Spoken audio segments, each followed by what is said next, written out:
When chariots met, their skillful drivers would steer the chariot sidelong to engage the enemy chariot, so that the soldiers on it could engage the enemy using long shaft arms.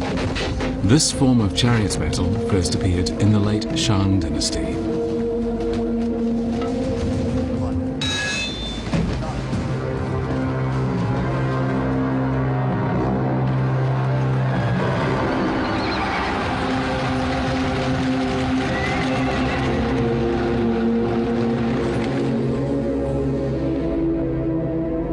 In the early Zhou dynasty, a chariot was drawn by 4 horses to ensure maximum impact power. But during the Eastern Zhou period, the 4-horse chariot became standard, and the number of chariots a state possessed showed its military power.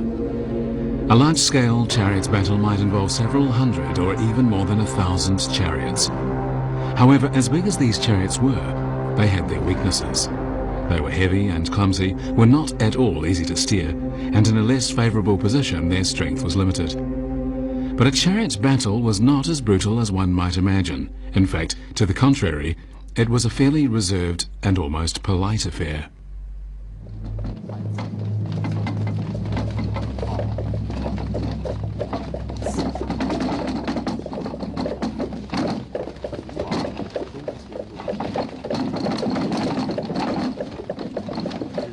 你看，在春秋时候的车站，它的真正交手的时间很短，它时间长的都是宿营，然后做祭祀，还要去挑战，就下战书挑战，还要做各种礼仪，然后双方排好了阵一冲，战争一边胜了一边就败了，败了这边就冲得稀里哗啦就开始往回跑，胜那边就追击，他也追击。”他不追太长太远，到把对方的营垒占据了，然后吃里边的东西，这个一举行这个一些个仪式，然后一般的是逼对方定盟，就是他就输了。However, in China's southern areas, where there were plenty of rivers, battles were fought very differently. Although chariots were popular in the south, battles on water were just as common as chariot battles.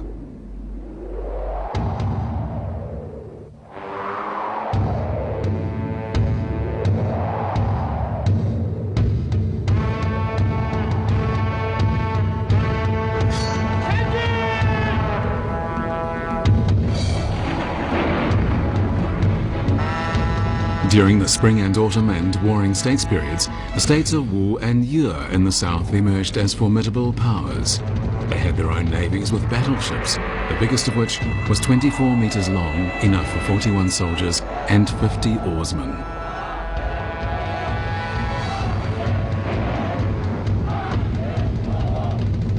By the Western Han Dynasty, the naval army was as important as the land army. At one point, Emperor Wu Di had a naval army of more than 200,000 troops. 一个是船体很大，可以载很多人啊，多了可以载这个上百人啊，上百人。另外它的这个攻击的这个手段呢啊，也比过去也多了。上面包括有这个像有这个抛石机啊，有这个有排杆啊这样的这个。这样的这个专用的这个水战中专用的这些这个兵器在里面。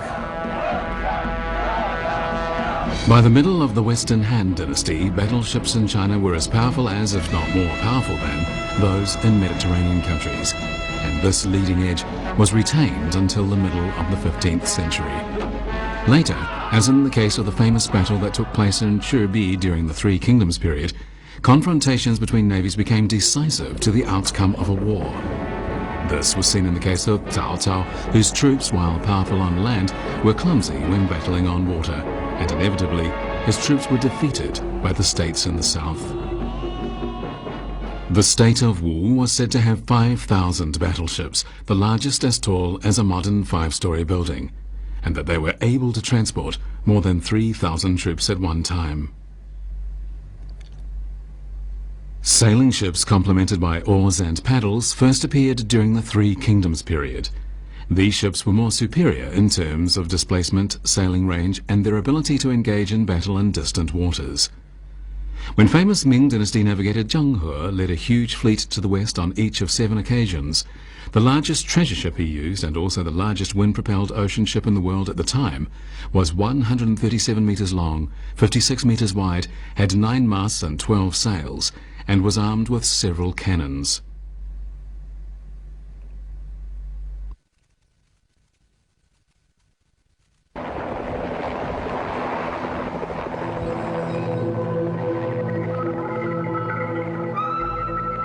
Close to Yumen Pass in Gansu province are the remains of the Han Dynasty Great Wall.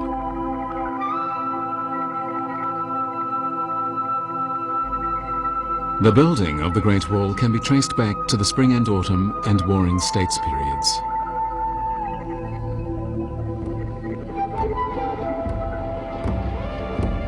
The region north of the Great Wall was the homeland of various nomadic tribes whose aggressive cavalries often ventured forth to loot China's cities.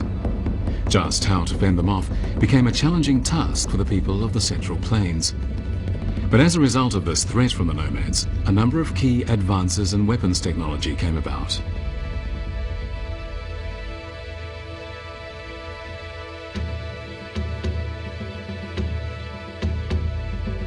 In the north of today's Hebei province, there was once a small state called Zhao. The northern territory of Zhao was often plagued by nomadic looters, and so the state was frequently forced to engage in battles with these nomads on horseback. Due to the hilly topography, however, chariots functioned poorly in this area, and against the skilled warriors riding fast horses, the chariots were clumsy and not adequately maneuverable.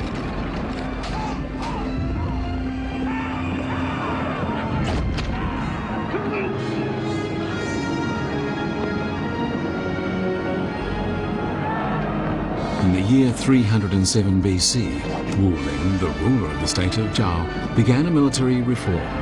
He made his nobles and soldiers get off their chariots, change out of their robes and into trousers and boots, and mount horses.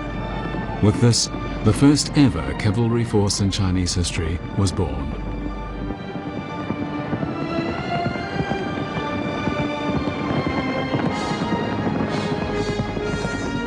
This far-sighted ruler had the first cavalry troops in ancient China.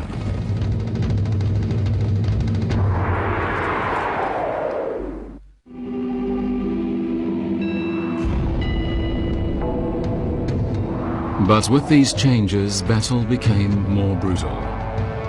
However, as unlikely as it may seem, efficient arms did not come about simply to meet battle needs. They arose due to advances in technology. In the tomb of the ruler of the state of Guo, a surprising discovery was made, one that was to revolutionize the thinking on the significance of technology to man. In the southeastern corner of the first chamber were numerous articles for chariots and cavalries, and among them was an item of tremendous significance.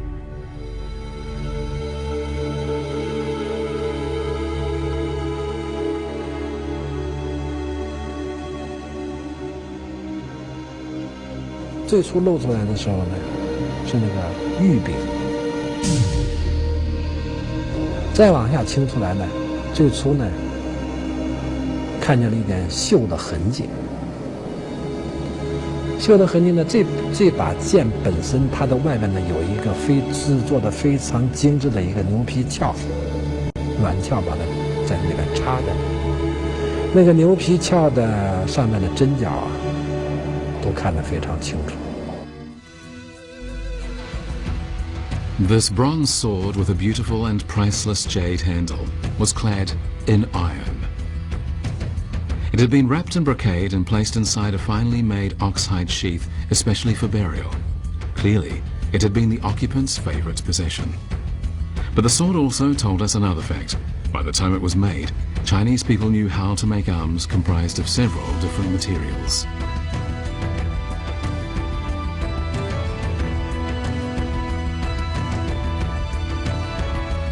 Although the sword was rusted, broken in the middle, and was less than impressive at first glance, lab tests proved what it was made of: iron. And this was a result that surprised everyone.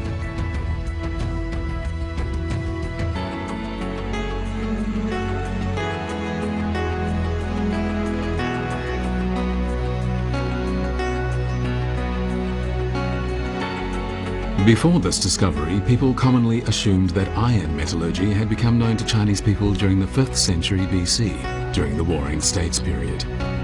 This sword, however, made it obvious that this assumption was incorrect, and that the history of iron in China could be pushed back by at least another century. So far, this sword is the oldest relic demonstrating the use of Chinese iron engineering, and so it is termed the first sword in Chinese history.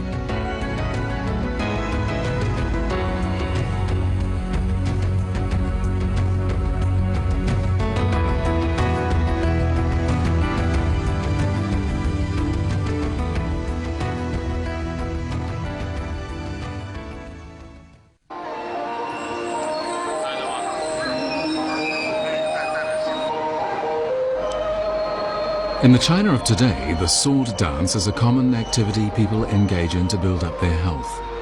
In this case, the sword in the dancer's hand has, of course, become a prop and no longer has anything to do with killing.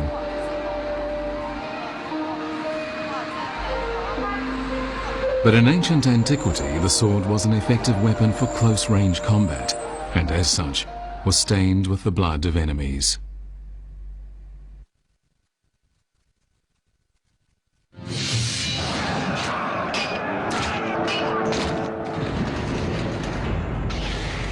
Most of the finest swords came from the states of Wu and Yue. Legend has it that in the states in South China during the spring and autumn and Warring States periods, there were particularly famous sword makers, Ganjiang and Mo Xie being two of them. Swords at that time were made of bronze.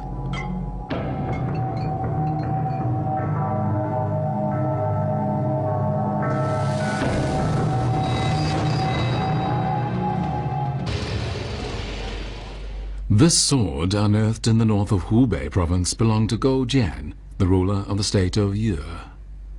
More than 2,000 years had passed when the sword was discovered, yet it was still in good condition, neither broken nor rusty, its edges as sharp as the day it was made.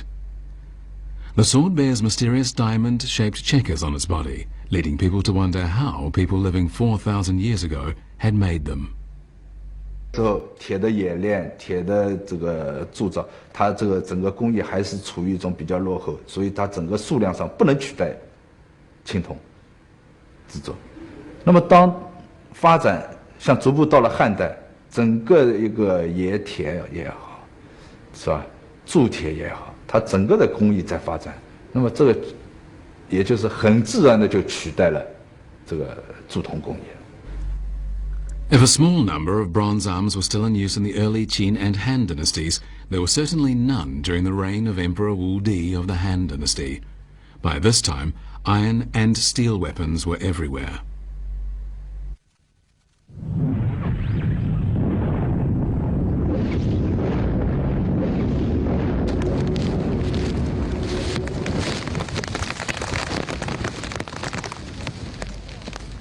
From the remains of an ancient early Western Han city that belonged to the ruler of the state of Yue, many iron products were unearthed.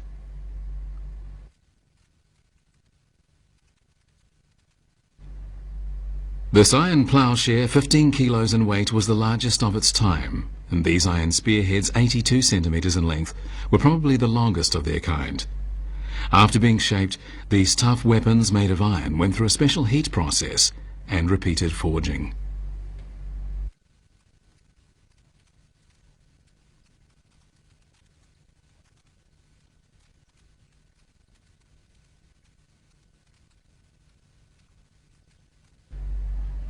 From another early Western Han tomb discovered in Manchang, Hebei province, more than 600 iron pieces were unearthed. Lab tests using the latest technology revealed a surprising fact. The engineering used to create these iron articles was far more advanced than experts had expected. Using primitive methods, workmen had crafted surprisingly high-quality cast iron pieces, even what was known as 100 times tempered steel, products of what was probably the earliest steelworks in human history.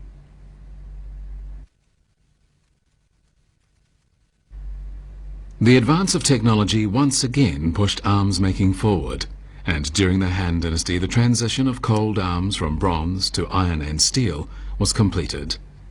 From then on, the evolution of cold arms in China entered a stable period.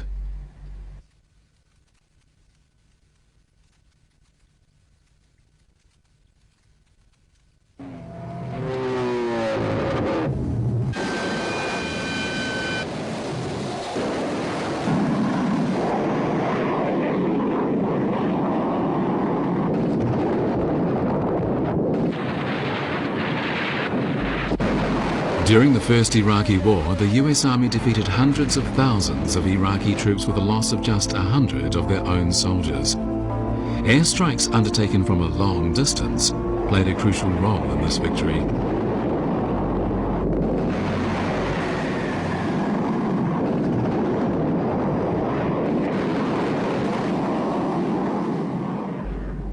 From primitive bows and arrows to contemporary advanced missiles and rockets, arms capable of long-range delivery have spearheaded the advance of weaponry.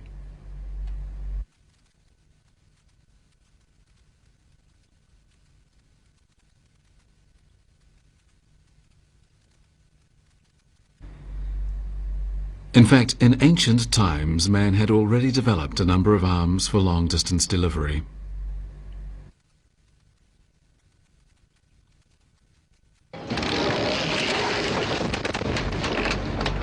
When a wooden arm with a bronze trigger was added to a bow, the weapon that resulted was the crossbow. It was a change that revolutionized the bow. A crossbow was much more powerful, meaning it could shoot an arrow over a much greater distance. Moreover, when it was cocked, the crossbowman could hold it with ease when he aimed, and not endure stress from bending the bow as had been the case in the past.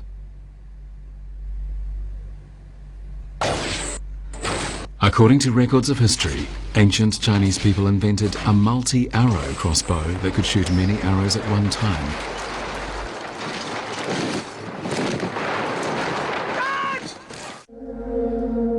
Crossbow soldiers were found in the famous Qin terracotta army pits, together with the remains of crossbows, the wooden parts of which had long rotted away. After restoration, however, it is possible to see them as they would have been originally. Their power is surprising.